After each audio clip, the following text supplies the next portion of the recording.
Kita sedang bahas beberapa penyimpangan dalam masalah lisan yang banyak dilakukan oleh para wanita. Sudah ada ghibah, sudah ada mencela, dan terakhir berdusta. Sekarang kita lanjut. Salah satu di antara penyimpangan lisan adalah ifsya'us sirri, menyebarkan rahasia. Baik rahasia pribadi, apalagi rahasia orang yang orang itu ingin ini menjadi rahasia. Jadi berdasarkan hal itu wajib bagi kita untuk menjaga rahasia. Allah berfirman dalam surah At-Tahrim ayat 3, wa idh asarra an-nabiyyu ila ba'di azwajihi haditha falamma nabba'at bihi wa adharahu Allahu alaihi arrafa ba'dahu wa arada an ba'd falamma nabba'aha bihi qalat man anba'aka hadha qala nabba'ani al-alimul khabir. Ingatlah ketika Nabi SAW merahasiakan sebagian ucapan kepada salah satu istrinya. Maka ketika sang istri tersebut memberitahukan rahasia itu, Allah menampakkan kepada Nabi SAW, memberitahukan bahwa salah satu istrinya tersebut membuka rahasia itu kepada istrinya yang lain. Maka ketika oleh Nabi SAW diberitahukan, kenapa kamu bocorkan rahasia ini? Sang istri menjawab, siapa yang memberitahumu terhadap hal ini? Nabi SAW menjawab, yang memberitahukan hal ini kepadaku adalah Allah yang Maha Alim dan Maha Khabir. Ini surah At-Tahrim ayat yang ketiga. Para ulama ikhtilaf tentang apa rahasia yang disebut di dalam ayat ini. Jadi Nabi berbisik kepada salah satu istrinya, ini rahasia. Ternyata diberitahukan ke istri yang lain, jadi ramai. Disangkanya Nabi tidak akan tahu. Tapi Nabi diberitahu oleh Allah. Apa sih isi rahasianya? Ikhtilaf para ulama ahli tafsir dan terbagi kepada dua kelompok pendapat. Pendapat yang pertama, annahu tahrimun Nabi sallallahu alaihi wasallam lil asl. Bahwa Nabi SAW mengharamkan atas dirinya minum madu. Padahal Nabi SAW itu paling suka terhadap madu. Karena selain manis, enak, juga sangat-sangat bermanfaat bagi orang yang meminumnya. Kenapa demikian? Karena alasannya adalah ketika Zainab binti Jahash memiliki madu, minuman kesukaan Rasul sallallahu alaihi wasallam, dan hanya diberikan kepada Nabi alaihi salatu wasallam. Setiap Nabi giliran ke Zainab, Nabi alaihi salam senang, ingin segera karena ada madu. Nampaknya ini tidak disukai oleh istri-istri yang lain, Aisyah dan Hafsah radhiyallahu anhuma. Maka kedua-duanya membuat konspirasi. Bagaimana caranya agar Nabi alaihi salatu wasallam tidak semangat ketika giliran ke Zainab. Maka keduanya sepakat, siapapun yang kegiliran setelah ke Zainab langsung ngomong, ini bau maghafir. Apa engkau telah minum maghafir? Maghafir itu getah yang seperti madu, manis tapi bau. Mirip madu. Suka dimakan, iya. Manis, iya. Tapi bau gitu. Pokoknya bilang begitu. Setiap kali habis dari Zainab, maka dikatakan baik giliran ke Aisyah atau ke Hafsah, ini bau maghafir. Karena itulah lalu Nabi SAW menyatakan, la ba'sa syaribtu asal inda Zainab binti Jahash. Ya apa-apa, yang aku minum ini madu bukan maghafir dari Zainab. Tapi tetap begitu sampai Nabi SAW demi kemaslahatan hubungan beliau dengan istri-istri tersebut sampai mengharamkan madu atas dirinya. Maka turunlah ayat, ya ayuhan nabi lima tuharrimu ma ahallallahu lakum tabtaghi maradata azwajikum wattaqullah. Hai Nabi, kenapa engkau mengharamkan apa yang telah Allah halalkan bagimu hanya sekadar untuk mencari keriduan istri-istri kamu? Turun ayat ini sebagai teguran kepada Nabi alaihi salatu wassalam. Nah, jadi yang dibisikkan oleh Nabi SAW adalah aku akan mengharamkan madu atas diriku. Ternyata diberitahukan, tapi Allah kemudian memberitahukan bahwa istrinya tersebut membocorkan rahasia tersebut. Ini versi pertama. Versi yang kedua, bahwa Nabi SAW mengharamkan Fatimah Al-Qibtiyah. Karena apa? Karena suatu saat Nabi SAW menggauli Maria Al-Qibtiyah. Dan ternyata itu dilakukan di rumah istrinya yang lain, yaitu Hafsah. Ketahuan sama Hafsah. Lalu Hafsah menyatakan, ya Nabi Allah, laqad ji'ta ilayya syai'an ma ji'ta ila ahadin min azwajika fi yaumi wa ala firashi. Ya Rasulullah, kenapa engkau melakukan sesuatu yang tidak pernah engkau lakukan kepada istri-istrimu yang lain di hari giliranku, di tempat tidurku? Jadi giliran Hafsahnya sedang keluar dulu, mungkin ke orang tuanya. Pas Nabi SAW giliran di rumah Hafsah, membawa istrinya yang lain Maria Al-Qibtiyah, lalu melakukan hubungan. Ketahuan sama Hafsah, marah Hafsah. Untuk menebus itu, maka Nabi SAW bersabda, ala tardaina an uharrimaha fala aqrabuha. Mau nggak kamu atau ridho nggak kamu kalau aku sekarang haramkan Maria Al-Qibtiyah bagimu? Aku tidak akan lagi mendekatinya. Maka kata Hafsah, bala, iya saya suka kalau begitu. Lalu Nabi SAW mengharamkan mendekati Maria Al-Qibtiyah, lalu berkata kepada Hafsah, la tadhkuri lidzalika li ahadin. Kamu jangan ceritakan hal ini kepada siapapun, rahasia. Maka turun ayat, ya ayuhan nabi lima tuharrimu ma ahallallahu lak tabtaghi mardata azwajik. Kisah ini ada beberapa riwayat, satu sama lain saling menguatkan, dan ini yang diterangkan oleh Imam Ibnu Hajar Al-Asqalani dalam kitab Fathul Bari Syarah Sahih Bukhari. Lalu oleh Hafsah ternyata ketika dibilang oleh Nabi, jangan kamu ceritakan kepada seorang pun, ternyata diceritakan kepada Aisyah radhiyallahu anha. Nah, ini dua versi, tapi versi manapun isinya sama, yaitu wajibnya menjaga rahasia, tidak boleh menyebarkannya.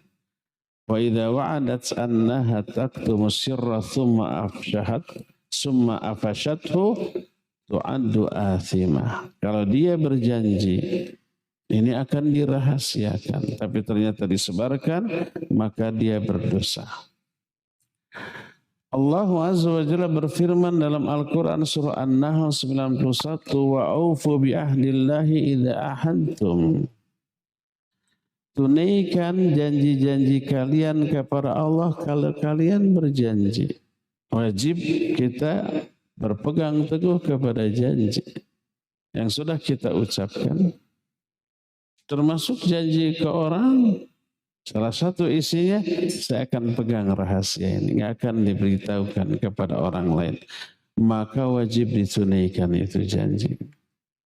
Kalau dilanggar, dosa. Dan termasuk salah satu di antara karakter munafikin yang disebutkan dalam hadis yang diterima dari Abu Hurairah radhiyallahu anhu, riwayat Imam Bukhari dan Imam Muslim, ayatul munafiqi thalathun, idza haddatha kadzaba wa idza wa'ada akhlafa wa idza tumina khana. Tanda-tanda munafik ada 3. Bila dia berbicara, dia berdusta, bila berjanji, dia menyalahi, dan bila dia diberi amanah, dia khianat. Karena itulah maka generasi as-salafus saleh zaman baheula, sejak zaman para sahabat radhiyallahu anhum ajmain sampai beberapa generasi berikutnya, itu sangat bersungguh-sungguh menjaga rahasia dan tidak menyebarkannya. Dalam hadis sahih riwayat Imam Bukhari dan Imam Muslim, Aisyah radhiyallahu anha berkata, asarran Nabi sallallahu alaihi wasallam ila Fatimah bi syai'in fabakat bukaan syadida wa saraha tsaniyah fadhahikat. Kata Aisyah, Nabi SAW berbisik kepada Fatimah tentang sesuatu. Tiba-tiba Fatimah menangis dengan tangisan yang dahsyat. Lalu oleh Nabi dibisiki lagi dengan bisikan yang kedua. Tiba-tiba tertawa. Tadi nangis, bisikan pertama, bisikan kedua, tertawa. Aisyah kan penasarannya, kepo gitu. Ingin tahu urusan orang. Kata Aisyah, falamma qama Rasul sallallahu alaihi wasallam sa'altuha.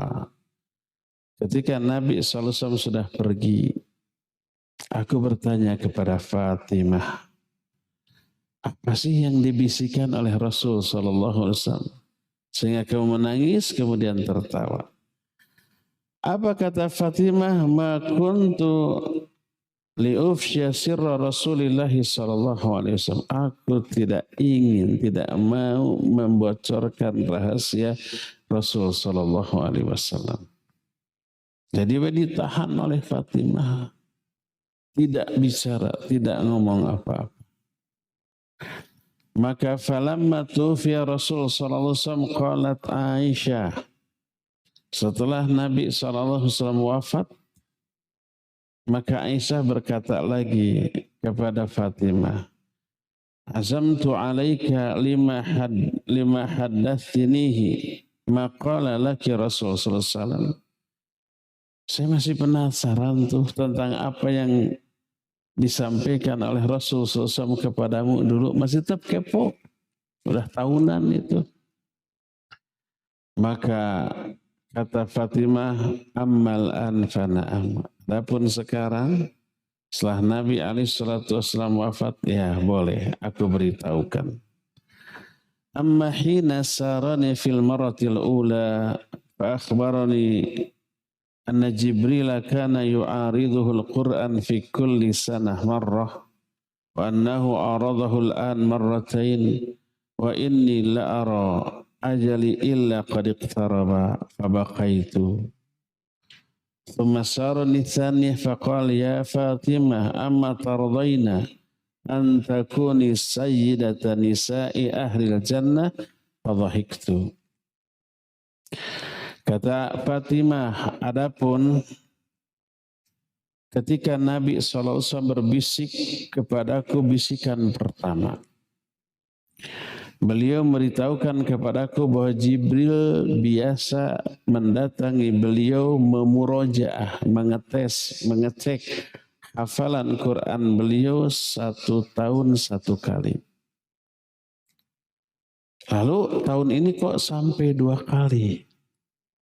Lalu Nabi mengatakan, aku tidak melihat kecuali ini isyarat ajalku telah dekat. Aku segera akan mati.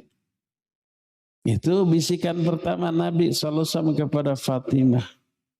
Apa akibatnya? Fatimah menangis dengan tangisan yang dahsyat. Karena waktu ajal Nabi SAW sudah dekat. Oh, itu kiamat. Kiamat kecil tidak hanya bagi Fatimah, bagi seluruh kaum muslimin. Tapi setelah itu kemudian Nabi selesai berbisik kepadaku yang kedua. Apa isinya?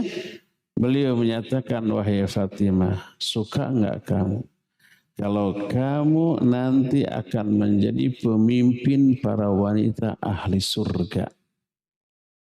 Jadi yang pertama berita buruk tentang Nabi SAW sebentar lagi akan wafat. Yang kedua berita baik, yaitu Fatimah ini akan menjadi pemimpin para wanita ahli surga. Maka aku pun tertawa. Hadis ini sahih riwayat Bukhari dan Muslim, isinya wajib jaga rahasia. Selama rahasia orang tersebut orangnya masih ada.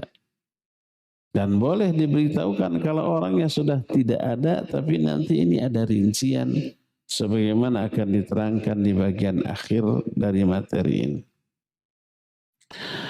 Ini dalil yang pertama tentang para sahabat zaman dahulu menjaga rahasia.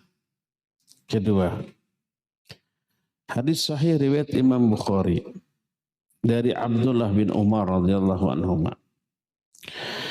Dia berkata, anna Umar hina ta'ayyamat Hafsah qal laqitu Uthman bin Affan fa'aradtu alaihi Hafsah faqultu in syi'ta ankahtuka Hafsah binta Umar qal sa'anduru fi amri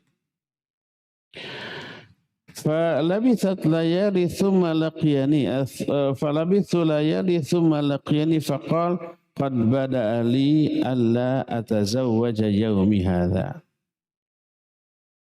Kata Ibnu Umar ketika putrinya yaitu Hafsah menjadi janda, dia berkata, aku mendatangi Utsman bin Affan. Aku tawarkan Hafsah untuk dinikahi oleh Utsman. Kalau Utsman sudah punya istri, sudah. Ditawarkan kepada Utsman oleh Umar. Kata Umar, kalau kamu mau aku akan nikahkan engkau dengan Hafsah, putriku, putri Umar. Apa jawab Utsman? Aku pikir-pikir dulu deh. Setelah berlalu beberapa hari, Utsman menemui aku lalu berkata, sekarang sudah kepikiran, aku nggak akan lagi menikah dulu pada hari ini. Kecewa tuh Umar, putrinya ditawarkan untuk dinikahi, ditolak gitu ya. Lalu kata Umar, falaqitu Abu Bakrin As-Siddiq radhiyallahu anhu. Faqultu in syi'ta ankahtuka Hafsah binti Umar.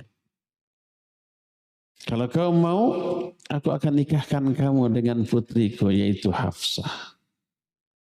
Coba kalau ada orang tipikal Umar di hari ini menawarkan putrinya ke orang-orang yang menurut pandangan Umar soleh, dan betul Abu Bakar, Utsman orang-orang yang soleh. Fasamata Abu Bakrin falam yarji ilayya syai'a. Abu Bakar ditawari akhwat yang berkualitas, so diam, nggak menjawab sedikit pun. Fakuntu alaihi aujada minni ala Utsman. Aku lebih mangkal kepada sikap Abu Bakar dibanding kepada Utsman. Ke Utsman mangkal, kecewa, menolak tawarannya. Ke Abu Bakar lebih mangkal karena diam, tidak merespon sedikit pun. Falabithu layalin thumma khatabahan Nabi sallallahu alaihi wasallam fa ankahtuha iyyahu. Setelah berlalu beberapa hari datang Rasul sallallahu alaihi wasallam mengkhitbah Hafsah, lalu aku pun menikahkan Hafsah kepada beliau.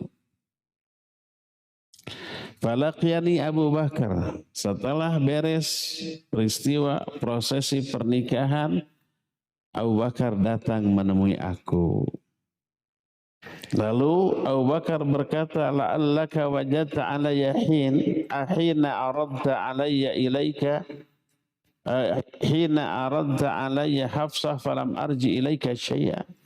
Barangkali kamu kesal ya sama aku ketika engkau tawarkan Hafsah kepadaku, aku tidak menjawab. Faqultu na'am, ya, saya kesal kepada kamu. Apa kata Abu Bakar? Fa innahu lam yamna'ni an arji'a ilaika fima aradta alayya illa anni kuntu alimtu anna Rasul sallallahu alaihi wasallam falam akun li ufsya sirra Rasul sallallahu alaihi wasallam walau tarakaha an-nabiy sallallahu alaihi wasallam laqabiltuha. Apa kata Abu Bakar? Sesungguhnya tidak ada yang menghalangiku untuk tidak menjawab tawaranmu, kecuali aku tahu bahwa Rasul SAW berminat, sudah menceritakan kepada aku mau melamar putrimu yaitu Hafsah, dan aku tidak ingin membocorkan rahasia Rasul SAW. Seandainya Nabi tidak akan menikahi putrimu, niscaya aku akan menerima tawaran. Dijaga rahasia Nabi SAW. Padahal bukan aib, ya enggak? Melamar putri Umar bukan aib sampai menikahinya. Tapi ini dirahasiakan. Walaupun dibaedan sama Umar. Apa dibaedan teh? Dibaedin sama Umar. Dicemberutin sama Umar bin Khattab radhiyallahu anhu. Ini dalil yang kedua. Dalil yang ketiga dari Thabit. Thabit ini adalah sahabat dekat Anas radhiyallahu anhu. Kata Thabit, "Ata alayya Rasul sallallahu alaihi wasallam wa ana al'abu ma'a." Kata Anas, berkata Anas, Thabit mendengar cerita ini dari Anas. Kata Anas, Nabi SAW mendatangi aku wa ana al'abu ma'al ghilman. Ketika aku sedang main-main sama anak-anak yang lain, karena saat itu masih anak-anak, masih ABG. Fasallama alaina faba'athani fi hajatin. Beliau menyampaikan salam kepada kami, lalu mengutus aku untuk satu keperluan. Disuruh Anas ini oleh Nabi SAW. Fa'abta'tu ala ummi, maka kemudian aku pulang mengendap-endap ke rumah ibuku. Falamma ji'tu qalat ma hasabaka. Ketika aku datang ke rumah, ibuku bilang, apa yang menahanmu? Kenapa pulang terlambat? Kemana aja kamu? Gitu. Fakultu, aku menjawab, ba'athani Rasul SAW lihajah. Nabi SAW mengutus aku untuk satu keperluan. Ibunya berkata, ma hajatuhu, apa keperluannya? Aku menjawab, inna hasir, ini rahasia. Ibunya juga kepo kan, nggak bisa diberitahukan, inilah rahasia. Tapi apa kata ibunya? La tukhbiranna bisirri Rasul SAW ahadan. Bagus. Jangan kamu beritahukan rahasia Rasul SAW kepada siapapun. Ibunya tidak arogan. Ibunya tidak berkata, ke ibu kamu merahasiakan sesuatu dipaksa. Enggak, kepo gitu, enggak. Bagus. Jangan beritahukan rahasia Rasul SAW kepada siapapun. Inilah cerita Anas kepada Thabit. Kira-kira apa ya isi rahasianya? Kata Anas kepada Thabit, wallahi lau haddatsu bihi ahadan la haddatsuka ya Thabit. Demi Allah, seandainya aku boleh menceritakan rahasia ini kepada seseorang, niscaya orang itu adalah kamu. Hanya kamu yang aku beritahukan rahasia Rasulullah SAW. Karena kamu sahabat dekatku. Tapi karena ini rahasia Rasul SAW, maka tidak diberitahukan walaupun ke Thabit sahabat dekatnya. Ada yang ingin tahu di sini apa sih rahasia yang menjadi misi Anas dari Nabi SAW? Kalau ada, kepo berarti. Tapi ini dibahas oleh para ulama. Berkata Al-Hafidh Imam Ibnu Hajar Al-Asqalani rahimahullahu ta'ala. Dalam kitab Fathul Bari Syarah Sahih Bukhari. Kata Imam Ibnu Hajar, qala ba'dul ulama, ka'anna hadha sirra kana yakhtasu binisa'in Nabi sallallahu alaihi wasallam. Wa illa falau kana minal ilmi ma wasi'a Anasan kitmanuhu. Berkata para ulama, mungkin rahasia ini berkaitan dengan masalah khusus para istri Nabi. Bukan berkaitan dengan masalah ilmu agama, bukan. Karena seandainya berkaitan dengan ilmu agama, tidak boleh Anas menyembunyikannya. Ini masalah kasus. Bukan masalah yang berkaitan dengan ilmu agama, maka tidak diberitahukan. Kalau tentang ilmu agama, nggak boleh dirahasiakan. Man katama ilman inda hajatin nasi ilaih uljima yaumal qiyamati bilijami minnar. Siapa orang yang menyembunyikan satu ilmu, di saat orang-orang membutuhkan ilmu itu, dia akan dikekang pada hari kiamat dengan kekang dari api neraka. Jadi dalil-dalil tadi menunjukkan betapa gigihnya, kuatnya para ulama as-salafus saleh dari kalangan para sahabat dalam merahasiakan sesuatu dan tidak menyebarkannya. Kata Imam Ibnu Hajar dalam kitab Fathul Bari, qala Ibnu Battal, alladhi alaihi ahlul ilmi anna sirra la yubahu bihi idza kana ala sahibi minhu madharrah. Kata Ibnu Battal, yang disepakati oleh para ulama adalah bahwa rahasia tidak boleh untuk disebarkan apabila menyebarkannya menimbulkan madarat kepada orang yang merahasiakan tersebut. Tapi para ulama kebanyakan menyatakan innahu idza mata la yalzamu min kitmanihi maka la yalzam fi hayatihi illa ayakuna alaihi fi ghadhadah. Kebanyakan ulama menyatakan apabila orang yang memegang rahasia itu sudah wafat, maka tidak lagi wajib untuk disembunyikan. Sebagaimana Fatimah memegang rahasia bisikan Rasulullah SAW, tapi setelah wafat diberitahukan. Selama tidak menimbulkan madarat. Selama itu bukanlah aib. Selama itu tidak menimbulkan keburukan bagi pihak manapun.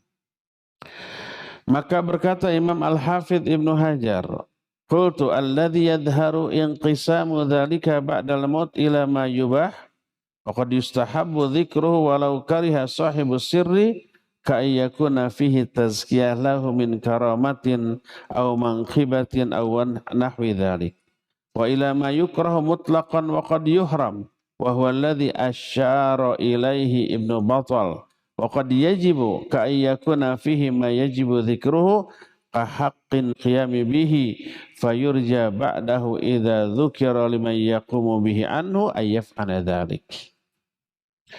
Menurut pendapatku, kata Imam Ibnu Hajar, bukan saya, Beliau jelaskan dalam kitab Fathul Bari, Syarah Sahih Bukhari, bahwa memberitahukan rahasia setelah orangnya mati ini terbagi kepada beberapa hukum. Pertama, mubah, bahkan disunnahkan. Walaupun orang yang memegang rahasia tersebut tidak suka ini tersebar. Tidak suka tersebarnya itu karena ketawadhuan. Umpamanya beliau melakukan satu amalan baik, tidak ingin ada yang memberitahukan. Dan tidak ingin ada orang lain yang menyebarkannya. Karena tawadhunya. Karomah bagi beliau. Maka setelah orang itu wafat, sunnah untuk disebarkan. Orang ini dulu ahli tahajud, orang ini dulu ahli ibadah, orang ini dulu aduh akhlaknya mulia, saya pernah melihat beliau begini. Kalau itu diberitahukan selama beliau hidup pasti marah, nggak boleh. Maka setelah kematiannya boleh. Dan itu sunnah karena memberi motivasi. Bahkan bisa aja menjadi wajib kalau ternyata hal tersebut memberi motivasi kepada orang untuk melakukan amal baik yang dilakukan oleh orang ini setelah kematiannya. Walhasil bahwa menyebarkan informasi ini setelah kematian orang tersebut tergantung dari efek yang ditimbulkan. Kalau efek yang ditimbulkannya buruk, jangan, walaupun sudah mati.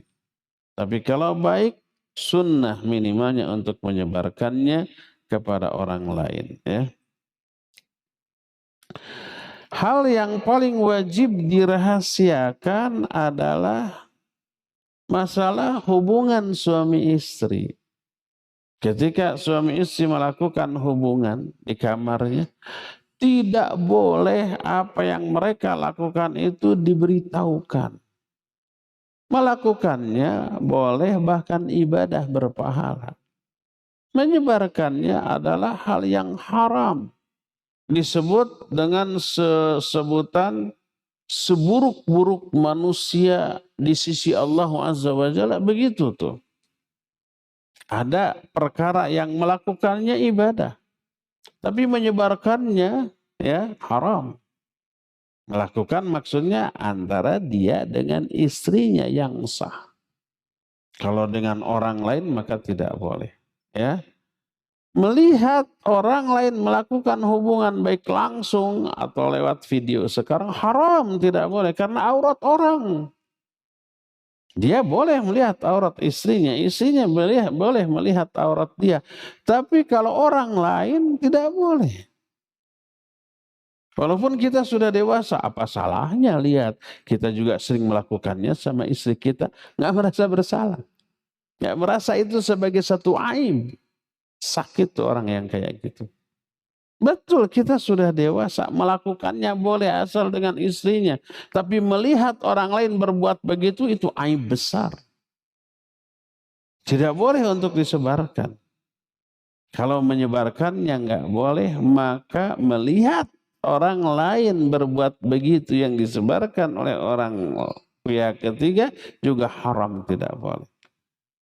Berkata Nabi alaihi salatu wasallam, hadis sahih riwayat Imam Muslim dalam kitab Sahih Muslim dari Abu Sa'id Al-Khudri radhiyallahu an, beliau berkata, qala Rasul alaihi salatu wasallam, inna min asyarrin nasi indallahi manzilatan yaumal qiyamah ar-rajulu yufdi ila imra'atihi wa tufdi ilaih thumma yanshuru sirraha. Kata Nabi SAW, sesungguhnya manusia yang paling buruk kedudukannya di sisi Allah pada hari kiamat adalah seseorang yang menggauli istrinya, sebaliknya istrinya juga aktif bergaul dengan suaminya, lalu adegan tersebut disebarkan kepada orang lain. Yang menyebarkannya dosa besar, yang menikmati adegan yang disebar itu sama dosa besar. Dan itu termasuk min kabairidz dzunub, termasuk dosa besar. Berkata Imam As-San'ani dalam kitab Subulus Salam, ketika menjelaskan hadis ini, kata beliau, wal haditsu dalilun ala tahrimi ifsya'ir rajul ma yaqa'u bainahu wa baina imra'atihi min umuril wiqa' wa kadzalikal mar'ah la yajuzu laha ifsya'u sirrihi wa qad warada bihi nassun aidha. Hadis ini menjadi dalil tentang haramnya menyebar seseorang laki-laki, seorang suami menyebarkan adegan ranjang yang dia lakukan dengan istrinya. Demikian juga seorang istri tidak boleh menyebarkan rahasia yang dia alami beserta suaminya, dan ada nas yang mengancam hal itu. Ini termasuk min kabairidz dzunub, termasuk di antara dosa-dosa besar. Suami istrinya ketika melakukannya berpahala, ketika menyebarkannya dia berdosa.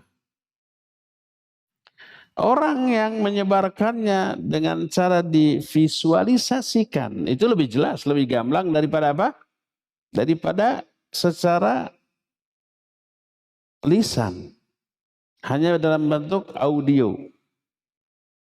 Baik audionya itu umpamanya menceritakan saya tadi malam begini. Atau direkam suara dari adegan tersebut. Bisa direkam suaranya, bisa. Suara desahannya atau ribut lainnya. Lalu disebarkan. Menyebarkannya dosa besar.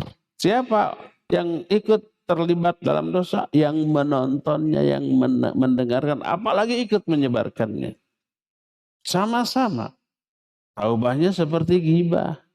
Ghibah itu dosa besar. Kita ikut mendengarkan, ghibah itu ada duduk di sana dan tidak mengingkari, dosanya sama. Maka wajib dihindari atau dilarang. Sudah, akhi, ghibah. Ini dosanya besar ini. Al-Quran menerangkan itu. Dosa pertama bukan ke orang yang digibahi. Dosa pertama kepada Allah. Allah melarang kita ghibah, kita langgar. Dosa kepada Allah. Al-Quran, wala yaghtab ba'dukum ba'dha. Jangan sebagian kalian menggibahi sebagian yang. Itu Quran. Al-Hujurat ayat yang ke-12. Kita langgar. Dosa kepada Allah, dosa kepada orang yang digibahi. Ikut mendengarkan dosa besar. Sama dengan dosa gibah. Menyebarkan adegan ranjang haram. Mendengarkannya, apalagi di film, ditontonnya, sama dosanya dengan orang yang menyebarkannya. Dosa besar. Imam Ibnu Hajar menyatakan, wa hadza min kabairidz dzunub, dan ini termasuk di antara dosa-dosa besar. Dan orang itu manusia terburuk di hari kiamat. Inna min asyarrin nasi indallahi manzilatan yaumal qiyamah ar-rajulu yufdi ila imra'atihi wa tufdi ilaihi thumma yanshuru sirraha. Berkata Imam Al-Qurtubi rahimahullahu ta'ala ketika menjelaskan hadis ini, ketika menjelaskan yufdi, apa makna yufdi? Yufdi ini maknanya adalah yasilu. Yasilu itu sampai. Tapi ini kinayah dari jima. Al-Quran itu bahasanya dan hadis juga super santun. Tidak vulgar. Menggauli istri disebut menyentuh istri. Tidak vulgar kan, santun sekali. Aula mastumun nisa, atau kalian menyentuh istri-istri kalian. Maksudnya menggauli. Termasuk ada istilah lain, ifdha. Sebagaimana Al-Quran menyatakan surah An-Nisa 21, فَكَيْفَ تَأْخُذُونَهُ وَقَدْ أَفْضَى بَعْضُكُمْ إِلَى بَعْضٍ. Kenapa kalian, hai para suami, mau ngambil kembali mahar yang sudah kamu berikan kepada istrimu? وَقَدْ أَفْضَى بَعْضُكُمْ إِلَى بَعْضٍ. Padahal sebagian kalian sudah ifdha dengan istrinya. Ifdha di sini artinya melakukan hubungan suami istri. Dan ini merupakan bahasa yang super santun. Ada dua yang wajib dirahasiakan dari adegan hubungan suami istri. Pertama, hubungan suami istri itu sendiri wajib untuk dirahasiakan. Yang kedua, aurat masing-masing pasangan. Suami nggak boleh istri saya itu begini, begini, begini. Makanya saya suka warna kulitnya putih, segar. Itu nggak boleh. Suami juga, istri juga nggak boleh membuka aurat dari suami. Tidak boleh sama sekali. Seolah-olah dengan digambarkan itu orang bisa membayangkan aurat dari pasangan yang kita ceritakan. Maka tidak boleh. Intinya wajib rahasia tersebut dipegang dan dijaga, tidak boleh disebarkan walaupun isi rahasianya itu bukanlah aib. Adapun kalau aib maka hukumnya haram untuk disebarkan, wajib untuk dirahasiakan dan dijaga. Menjaganya adalah ibadah yang agung. Menyebarkannya adalah dosa yang besar. Menjaga rahasia aib orang adalah perkara yang paling disukai oleh Allah. Makanya salah satu di antara nama sekaligus sifat bagi Allah adalah As-Satir. Innallaha hayyun satirun yuhibbus sitr wal haya. Sesungguhnya Allah itu hayyun, maha pemalu. Wasatirun, dan maha penutup. Maksudnya menutup aib hamba-hambanya. Wa yuhibbus satar wal haya, dan Allah sangat-sangat cinta kepada perbuatan menutup aib orang dan perbuatan atau karakter pemalu. Allah suka. Maka ketika orang menyebarkan aib orang lain, Allah murka, ghibah. Tapi ketika Allah mengetahui seorang menutup aib orang, Allah beri apresiasi, diberi pahala, dan aib orang itu juga akan ditutup oleh Allah dunia sampai akhirat. Man satara musliman satarahullahu yaumal qiyamah. Siapa orang yang menutup aib orang lain, aib sesama muslim, Allah akan tutup dia, aib dia dunia sampai akhirat. Dan sebaliknya, siapa yang membuka aib orang, Allah akan mencari-cari, Allah akan membongkar aib orang itu. Siapa yang mencari-cari kesalahan orang lain, Allah akan cari-cari kesalahan orang itu. Dan pasti dapat. Dan setelah dicari, Allah bongkar sehingga tak ada lagi orang yang tidak mengetahui rahasia itu. Al-jaza'u min jinsil amal. Perbuatan akan disesuaikan, balasan akan disesuaikan dengan bentuk perbuatan. Perbuatan kita membongkar aib orang, Allah akan bongkar aib kita. Perbuatan kita mencari-cari, ngorek-ngorek kesalahan orang, Allah akan korek-korek, akan cari-cari kesalahan kita.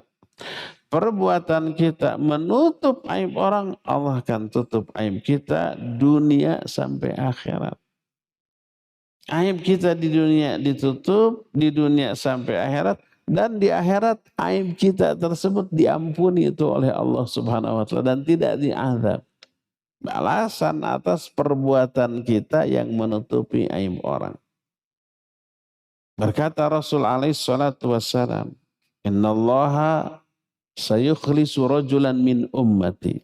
Allah ingin menyelamatkan salah seorang laki-laki di kalangan umatku. Dipanggil orang itu.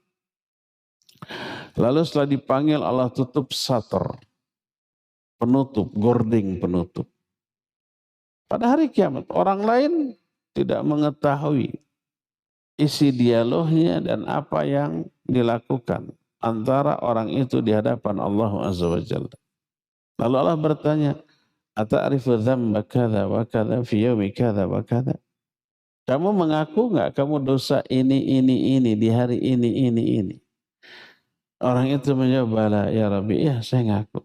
Terus semua kesalahan diungkit. Dan banyak. Sampai orang itu meyakini, wah binasa nih saya, akan diazab. Karena dosa yang diungkit begitu banyak. Belum yang belum diungkit. Apa kata Allah? Qad satartu halaka fid dunya. wa ghafartu hal'an wa ghafartu lakal an. Aku telah tutup aibmu itu, dosamu itu waktu di dunia, tidak diekspos. Orang-orang nggak tahu kamu ini punya aib ini, punya dosa ini. Disangkanya soleh, makanya banyak memuji, para punya baik, banyak aib. Kalau seseorang itu dipuji orang karena kesolehan, itu bukan karena dia benar-benar soleh, tapi karena sempurnanya Allah menutup aib orang itu. Nggak tahu. Ditutup, kata Allah, aku tutup aibmu di dunia, dan pada hari ini wa aghfiru lakal yaum, aku ampuni dosa kamu sekarang ini. Tidak diadab. Salah satu penyebabnya al jaza min jinsil amal tadi. Balasan disesuaikan dengan jenis perbuatan, orang itu menutup aib orang lain yang dia ketahui. Tidak bergibah. Maka jaga di mulut, jamaah sekalian. Hadirin sekalian, jangan sampai ada rahasia orang, aib orang tercetus keluar dari mulut kita sehingga orang-orang tahu. Saya tadi jalan di belakang truk itu ada tulisan biasa yang aneh-aneh. Tadi bagus tadi, Mas. Jangan banyak cerita kepada teman, karena teman kita juga punya teman, dan temannya teman kita punya teman-teman lagi. Bagus ya. Artinya kita ngomong ke seorang bisa nyebar itu. Apalagi zaman sekarang diupload ke media massa, ke media sosial, seluruh dunia tahu ya. Dan ini merupakan sesuatu yang bahaya bagi kita ya. Inilah kajian kita tentang menjaga rahasia. Cukup sampai di sini saja. Insya Allah kita akan lanjut di 1 bulan yang akan datang. Kalau besok tetap ada kajian tentang tauhid dengan tema pertemuan Tamim Ad-Dari dengan Dajjal nanti pada esok ya. Subhanakallahumma bihamdik asyhadu an la ilaha illa anta astaghfiruka wa atubu ilaik walhamdulillahirabbil alamin. Wassalamualaikum warahmatullahi wabarakatuh.